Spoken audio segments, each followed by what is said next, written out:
Brazilian wonder বয় Neymar জুনিয়রকে নিয়ে উত্তাল football বিশ্ব।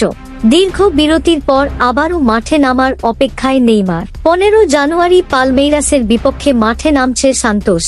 কিন্তু সবার মনে একটাই প্রশ্ন, নেইমার কি এই ম্যাচে খেলবেন, নাকি ইনজুরি তাকে আবারও আটকে দেবে?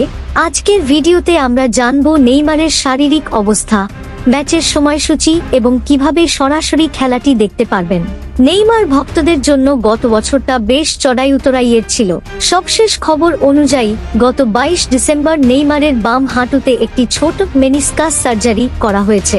বর্তমানে তিনি সান্তোসের মেডিকেল সেন্টারে রিহ্যাব বা পুনর্বাসন প্রক্রিয়ার মধ্যে রয়েছেন। সাধারণত মেনিসকাস সার্জারির পর পূর্ণ ফিটনেস ফিরে পেতে 3 থেকে 8 সপ্তাহ সময় লাগে। তবে আশার কথা হলো, নেইমার সম্প্রতি সান্তোসের সাথে 2026 সাল পর্যন্ত নতুন চুক্তি সই করেছেন এবং তিনি কঠোর পরিশ্রম করছেন বিশ্বকাপে ফেরার লক্ষ্যে। চিকিৎসকদের মতে জানুয়ারির শেষ নাগাদ তিনি পুরোপুরি সুস্থ হতে পারেন, তাই 15 তারিখের ম্যাচে তার 90 মিনিট খেলার সম্ভাবনা একেবারেই কম। আপনাদের অনেকের প্রশ্ন, তিনি কি বদলি হিসেবে নামবেন? দেখুন, পালমেইরাসের বিপক্ষে ম্যাচটি অত্যন্ত হাই ভোল্টেজ।